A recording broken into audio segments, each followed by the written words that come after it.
High! আজ তোমাদের সামনে এক রাশ গোলাপ ফুল নিয়ে হাজির হয়েছি। তার সাথে অনেক ফুলই রয়েছে বটে।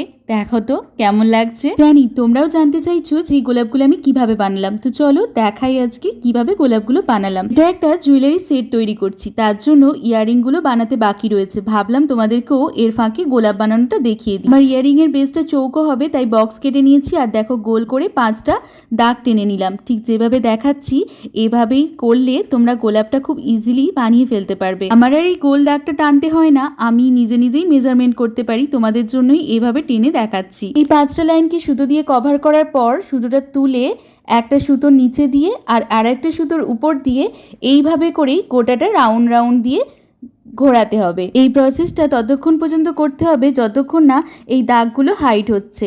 তো এইভাবেই আমি রোজটা বানিয়ে নিলাম। আশা করি তোমরা খুব সহজভাবেই বুঝতে পেরেছো। তো চলো আজকের জন্য টাটা।